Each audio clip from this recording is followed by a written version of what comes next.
In the East, there's a philosophy that each season brings a different quality of energy, and that energy affects our bodies.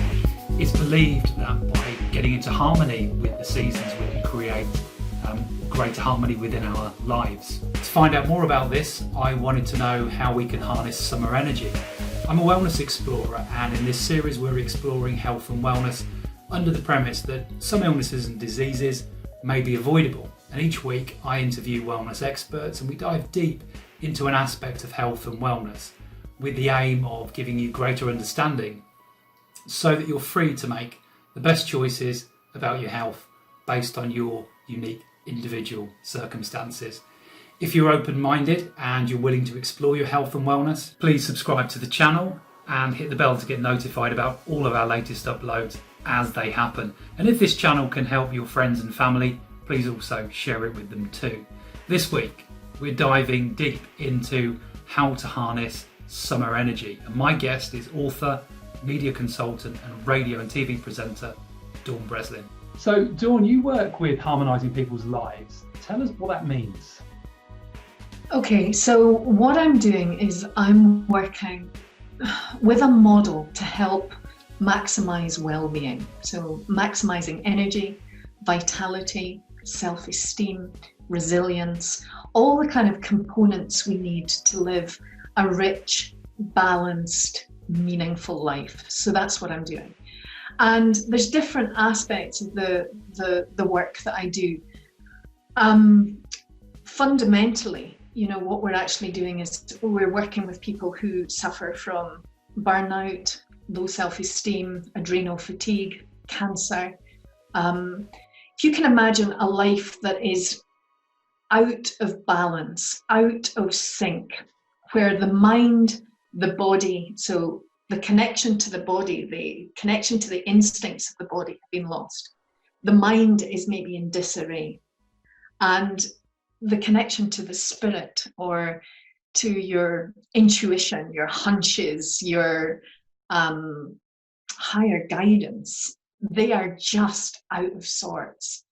So what we do is we bring people into alignment through a number of exercises and an overarching philosophy, which is pretty much about slowing life down to a level where you can feel what is right for you, where you can trust your inner guidance, your inner knowing, your inner self to do what is right for you. And where, we bring the mind into much more balance and peace and calm and harmony. So it's a slower, the process is about slowing down to ultimately speed up. And by slowing down, what we're doing is we're aligning mind, body, spirit, and we're soothing the nervous system so that the whole system can come down and recalibrate, if you like. It can come into balance so that you're making decisions that are really complementing, harnessing your fundamental levels of well-being. And a lot of this process has been built on looking at nature and how nature works. And there's a whole field of study in biology. I think this will be right. It's called biomimicry, and it's where engineers and all sorts of experts look to nature to find out how nature. It's really interesting trying to technically explain this, but how nature performs in sustainable ways. And basically the scientists, the engineers are modeling the way nature, or trying to model the way nature works to create, sustainable energy, lots of different concepts in science and engineering. I think harmonizing is looking at how we can look to nature to really maximize our potential. How does nature affect us? How does being in tune with nature, both the external nature of the seasons and the kind of world that we live in and the earth that we live on, and also the internal rhythms and cycles of nature within our body. You know, at the end of the day, we are biological beings, you know, just like little ants, animals, plants. Everything starts as a single-celled living organism on this planet. So do human beings. And we work by similar laws. And I think that we've lost sight of a lot of these laws. And as a result, you know, I've worked in the coaching industry now for 25 years. And in that time, what I've learned to do is to design a life based on whatever I think. So whatever I think, if I believe it, if I take action and I take consistent action, I can achieve whatever I want. Yeah. But a lot of that process cuts off.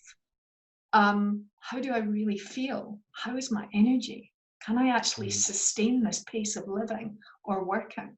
You know, I'm creating a life that is materially rich, but on a deeper level, am I actually experiencing the richness of life in every day? So harmonizing is about dropping deeper into a quality of life, and you know, we're using techniques to help people actually do that. It's really interesting. Yeah, no, hearing you talk about goals is really interesting. The other thing to say as well, just as you're talking about the different energies and things, I'm just like sitting here and had a busy morning this morning, and suddenly I'm starting to relax. But it's you talking about harmonizing and everything else. So just in talking about it's having an effect on me. But coming to about the goals that you mentioned, it's really interesting because, like you've done a lot of personal development, set lots of goals. Just a few years ago, I began to just pause after I had set the goal and just ask the question, how do I feel about that? And it's really interesting that having set the goal, because you tend to set goals with your mind, but maybe you evaluate them through the body. Because when you go, how do I feel about that? You go, I'm not sure if that's really what I want. So you go, okay, so now what is it that I want? You know, and then you question, well, why did I even set that goal in the first place? Because maybe it's conditioning that gets you to set a goal that it doesn't really move. That makes sense, or that fits, or that you know, fits with a model of success. But the other thing about this is that to set a goal, it takes energy to accomplish a goal. So what I don't think I've acknowledged until I completely burned out and, you know, into a puff of smoke, basically in 2012, I didn't contemplate the energy, the commitment, the thrust that would be involved in any goal I was setting. I just took it on. I didn't care about what age I was at. I didn't care about the quality of my energy at that time.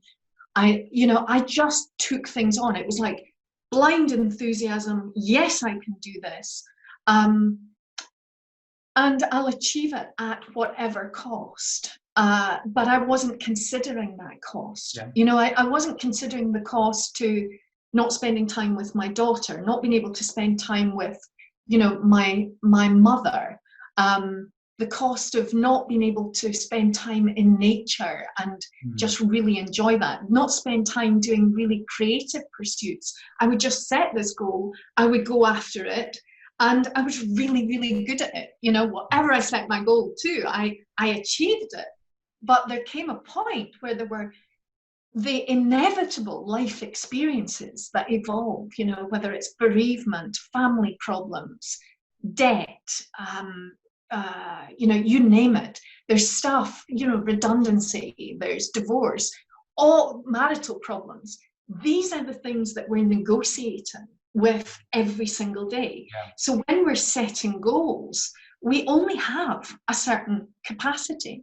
And for me, I had too many life experiences happened at a time where I'd set up a new business, and I just couldn't energetically deal with everything that was going on, and my system crashed and I went into complete burnout and couldn't work for nearly 3 years. Yeah. So it was a hard lesson.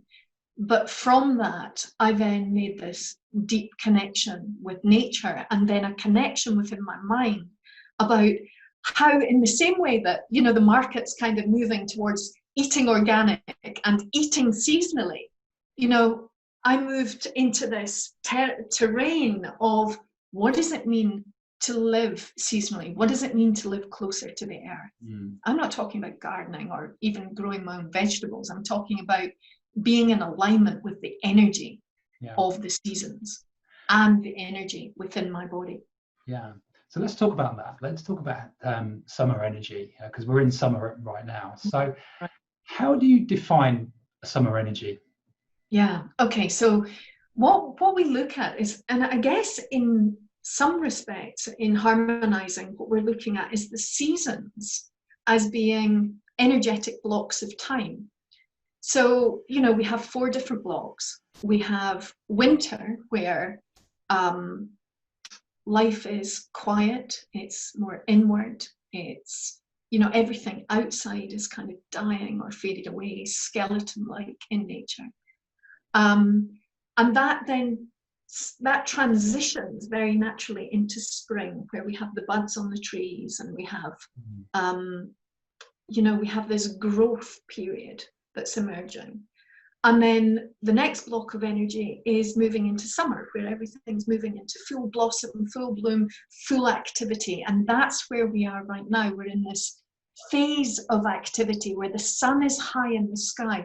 And what that does to a human being, each of these different seasons, autumn, winter, spring, summer, they affect us in different ways. So the way your productivity, the way you work, the way you live, your exercise routine, your work daily routine, the time you get up in the morning and the time you go to bed, in the summer, it's different, you know. And for many of us, we've become so disconnected from the seasons, from the you know, we've got blackout blinds so that we can set our alarm clock and we can get up at the same time every day and go to bed at the same time every night. We've got the blackout blinds so that we don't interrupt the sleep pattern. But if we took away the blackout blind, we would probably find that in the summer we would sleep for shorter hours. Yeah. And we'd have long periods of productivity during the day. And that's our natural flow of energy.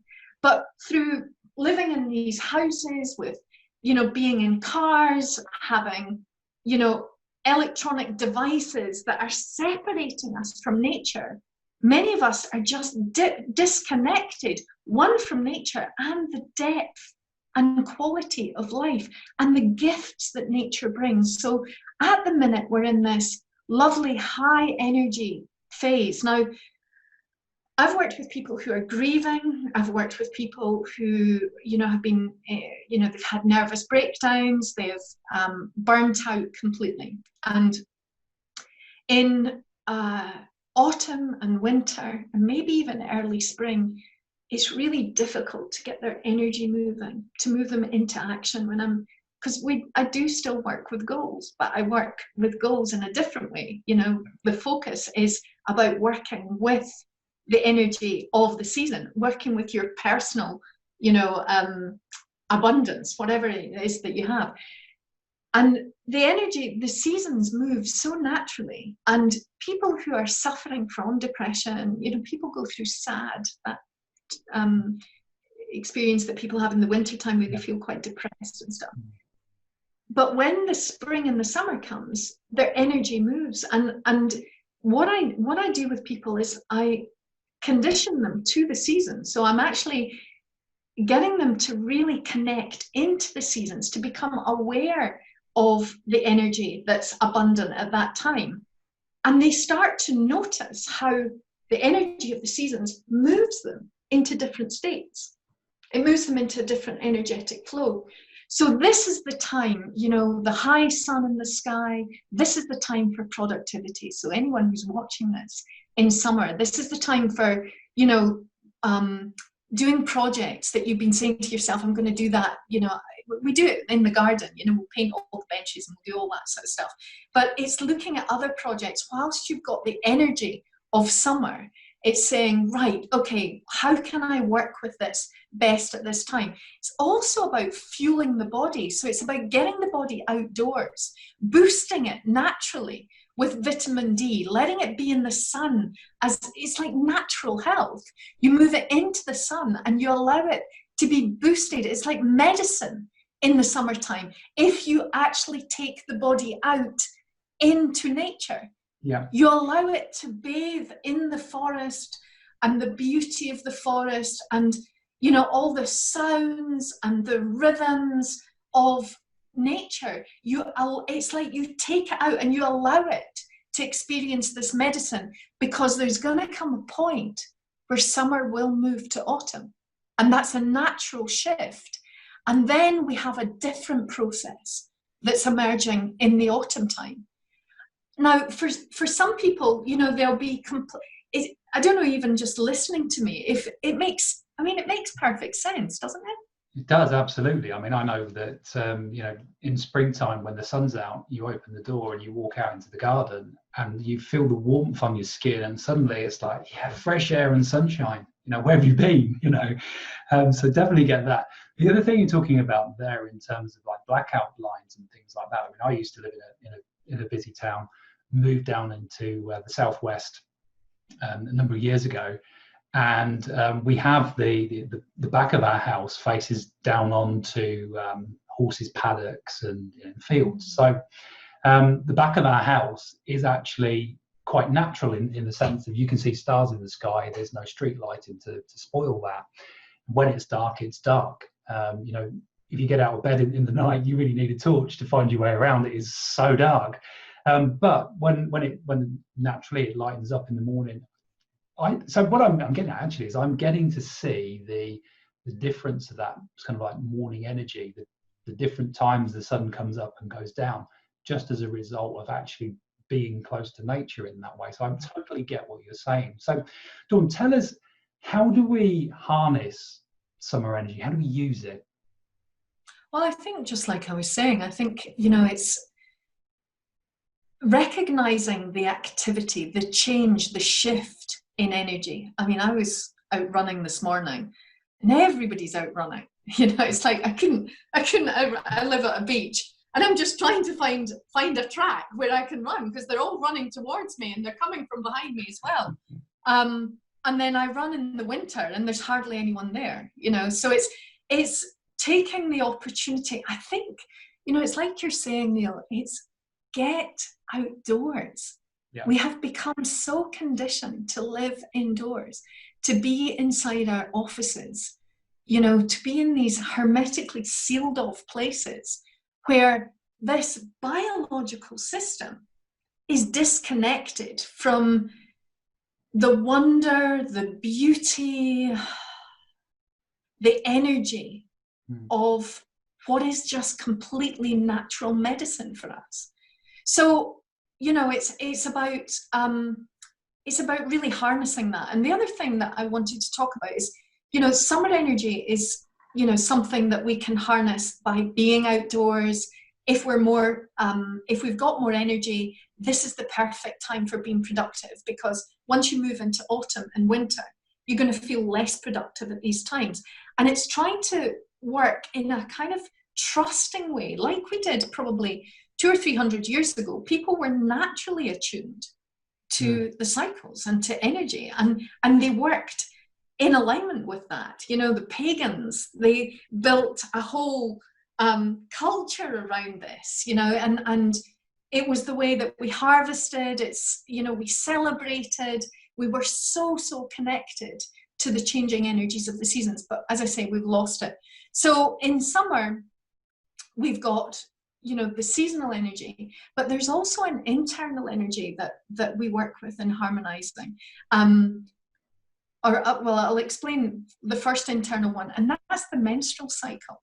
And that goes through cycles just like the seasons. So at certain times in the menstrual, the reproductive cycle, you have times just like the seasons where your energy is up and out there, where you feel like a peacock, you want to be seen. As a reproductive cycle. So it's like, see me, here I am. And the body's naturally designed to have more energy at certain times. So as much as we've got the seasonal cycles that are going on, there is a summer type energy on a monthly cycle Okay. for women as well. So once we start to attune to that, we can work with trusting the cycles of our energy, because a lot of people kind of wonder why their moods go up and down, whether that's in summer and winter, or whether it's, you know, through the menstrual cycle, whether, you know, they're experiencing PMT, or suddenly they've got a burst of energy, and it's that is controlled by estrogen and progesterone levels. But so internally we have these changing cycles of energy as well. And when we start to harness that, we can understand why we feel we do when we do. And we can also learn to trust that these energies will shift and will change, because in nature, everything's cyclical. So sometimes we get stuck and we think that we're going to feel something for a long, long period of time, when actually everything's just naturally moving.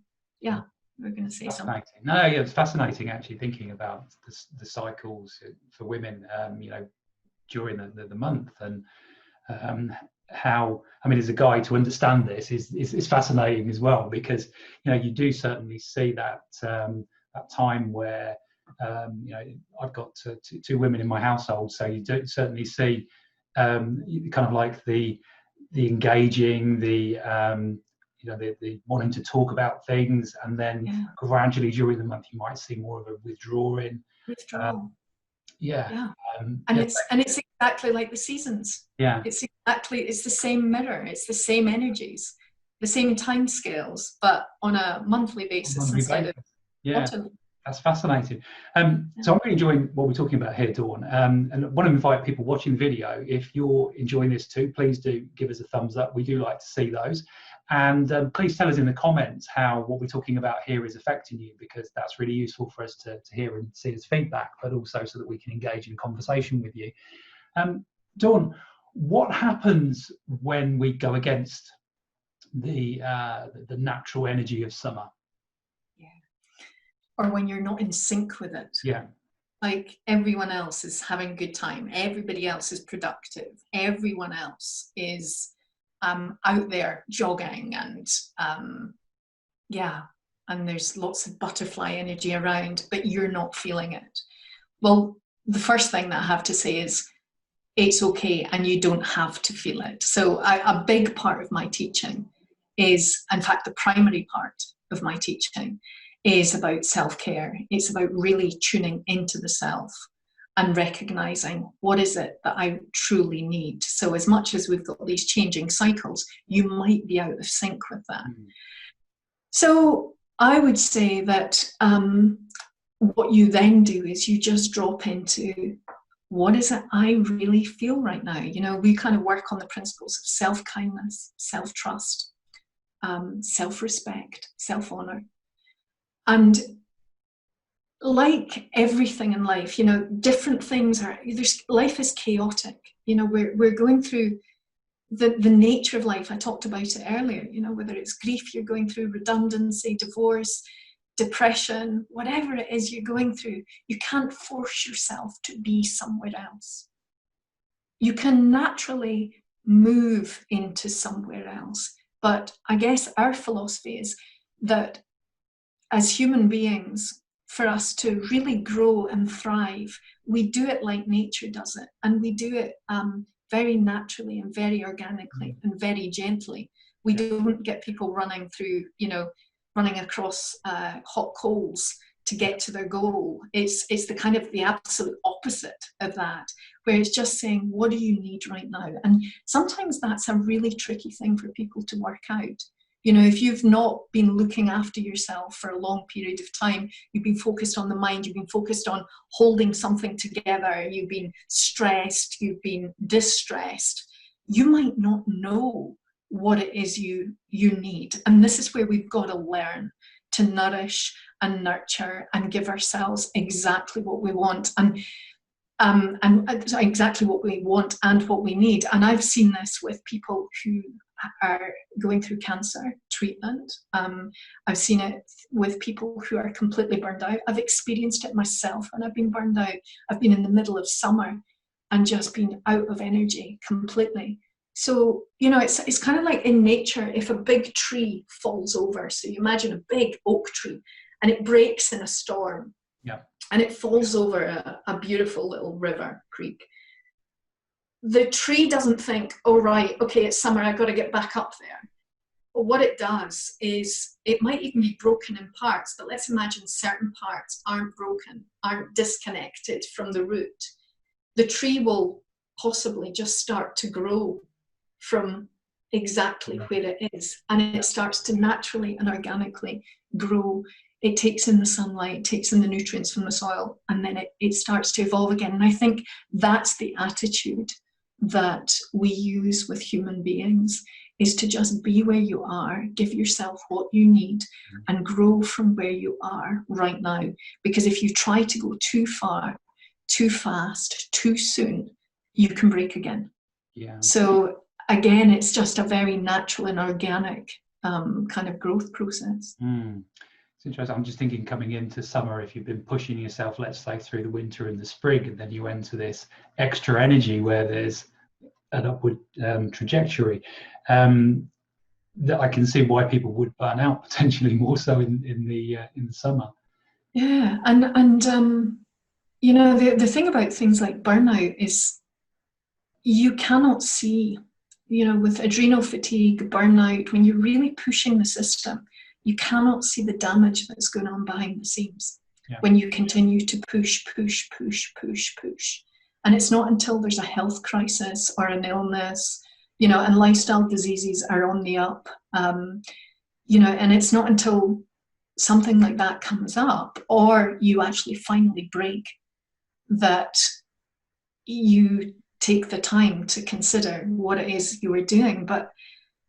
And I think that, you know, we're in a crisis well-being point at the moment, you know, in society, where depression, anxiety, burnout, stress, lifestyle diseases, they're all escalating. They're on their suicide, up. And I think we're living within this trajectory of, you know, we want to have more, be more, do more.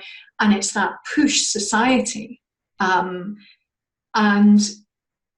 there is nothing organic and natural and caring and grounded in how we really look after and sustain the self.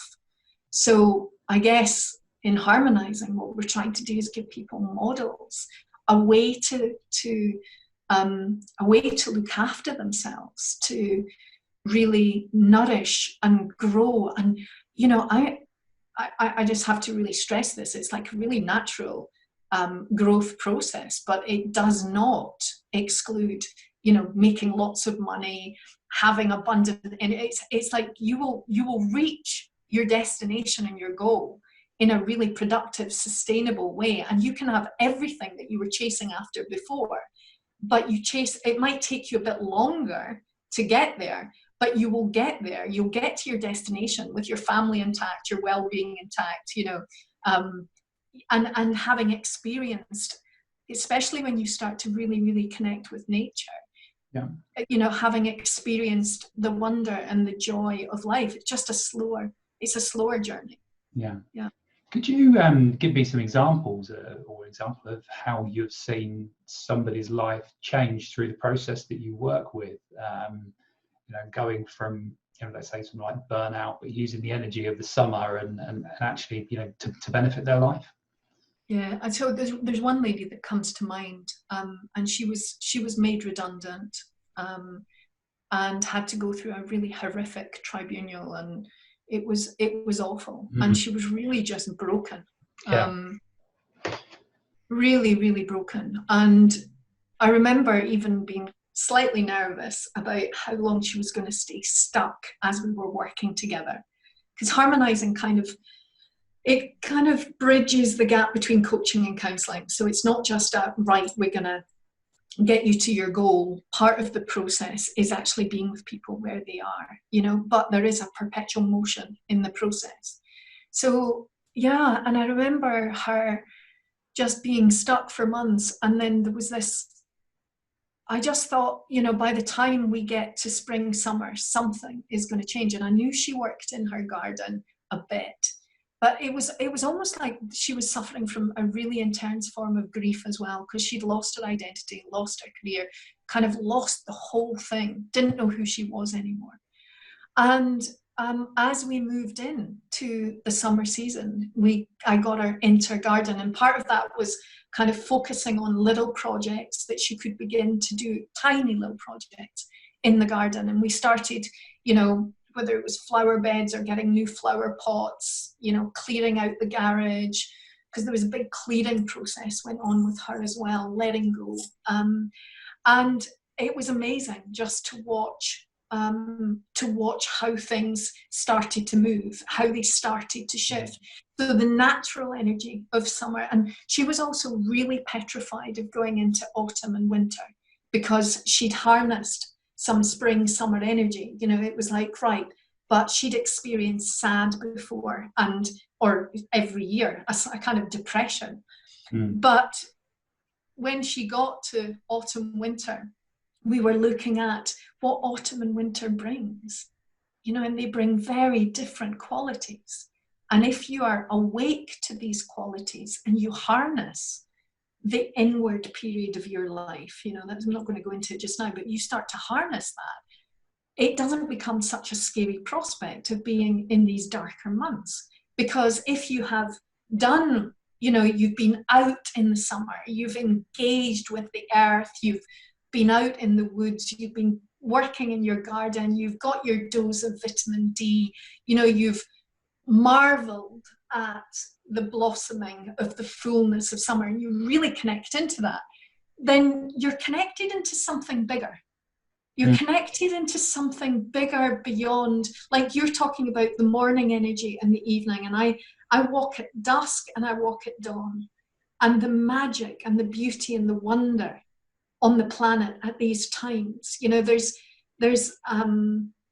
something so special in the air. There's a quietness that you don't experience at different times of the day. So you know, where you're looking for, you know, I think we're looking for so many distractions in our lives to feel better. When you start to live in alignment with the rhythms of the day, the season, you know, the month, whatever, if you start to really experience that and track nature and track the rhythms and find your places where you really enjoy being there, you start to awaken something primal within you. And like I said earlier, it's almost like you're bathing in medicine. You start to, you're just connecting with natural energies, and you start to use them for your well-being. Yeah, fascinating. Yeah, thank you for that. Dawn, I want to invite you to come back and talk to us about the other seasons Yes. later today as we move through the year, because I find this actually really fascinating, and I think that everyone watching this will find this kind of like useful in terms of using the energy. I mean, as someone who's into their own health and well-being and fitness, I do really kind of understand that, you know, when you're exercising to a level, you're always going to need the rest and recovery period, and what you're talking about here fits in with that kind of that cycle of push through the summer and maybe do some stretching during the winter. You know, it just kind of completely makes sense. Yeah. I remember the moment that I was reading, so I was reading about biology, and I came across this model, and it was for all things to grow, for all single cell beings or single cell organisms to grow, for the tree, plant, whatever, they go through a period of growth, rest, recovery, growth. That's our natural sustainable system. That's what the trees do, it's what the plants do, it's what the baby hedgehog does. You know, that's the system for growing sustainably. And that's what we need to harness as human beings if we're to really thrive, instead of this perpetual growth, perpetual motion, which will just burn the system out. And it'll take its toll on the system. It'll take its toll on our well-being. Yeah. So Dawn, I like to ask all of the people I'm interviewing to leave us with the challenge This could be a challenge that could be for a day or for a week or for a month, entirely up to you. I'd like you to leave us with something that I can try and I can document, but also that the community can get involved in as well. So what would your challenge be for us? Okay, so I'm not sure if the word is the challenge, but I'll leave you with something, because I'm not sure challenge is in my vocabulary anymore. To experience, I just, I think connecting with nature, so this doesn't necessarily connect specifically with summer, but it's starting to recognize the changing rhythms and energies of nature. So I would say start to watch out for the moon in the evening and watch the changing cycles of the moon. Get up at dusk and see what it feels like to be engaged at that time of the morning. Get up at dawn, sorry, and then at dusk, go out, for a walk at dusk and feel in your body the shift of light moving from brightness into darkness and how that feels for you. Maybe even go out into the woods or go out into nature. And, when I've learned from doing this every single day I did it for 3-4 years, I would go into the woods and I would walk until I couldn't think anymore. And I went by myself and I went into the woods and I watched with all my senses wide open. So my eyes, my sense of scent and smell, even touch. I would touch moss. I would feel my way sensually through the forest until I'm literally dissolved in the forest. And I'd be in awe of the plants and the trees. And then by walking through that same forest for a year, I started to connect with how the trees lost their leaves, the moments that the blossoms started and the sap started rising. I was watching every moment of that and starting to allow my body to become part of this incredible living organism that we live within and we are part of. So it's kind of using your senses to just begin to really connect with nature and see how it feels, because it can bring a wonder and a joy and a depth of presence and beingness into our lives that when we're disconnected, we're up in the mind, we're focused on our work, we keep going, we're going through our routine every day, we're running, we're doing our fitness plan, we're ticking off our to-do list, we're busy with the kids, we get tea done, we might watch something on Netflix and then we go to sleep and we miss out on the magic and the wonder. So yeah, just go out, experience. Thank you for that, Dawn, and I really do appreciate your time being with us today. Thank you. About harmonizing and harnessing the summer energy. Talking to Dawn made me think that life is continuous. It's always going to happen. We go through these cycles. So if life is going to happen, how do we make life better? And a philosophy like Dawn's been talking about could actually be the thing that makes the difference, because then when life happens, we've got something that we can use and we can understand through using that philosophy. I also really like the way that we were talking about goals and the quality of those goals and checking in with the body to see how we really felt about those. Tell us in the comments how you've been impacted by this video. But also, are you up for the challenge? Are you going to join in with that challenge? If you are, please do tell us in the comments, and also come back and tell us how you've got on. And look out for my challenge roundup video in a few weeks' time, where I go through all of the challenges that I've been left by all of the people that I've been interviewing over the last few weeks. To get that video and all of our latest health and wellness uploads, including interviews and reviews, please subscribe and hit the bell to get notified whenever we post. And if this channel can help your friends and family, please do share it with them too. Also, if you want to get proactive with your health and wellness, then Total Wellness Club are developing health quests for you over at questly.life. Join while we're developing the site, and you'll get instant access to health quests that immediately personalise your health. You'll get to identify which of 10 critical health categories need your attention. You'll be able to track your progress, and you'll be able to help us develop the platform as we go. I'll put a link in the description below so that you can get to Questly, and I'll see you next week.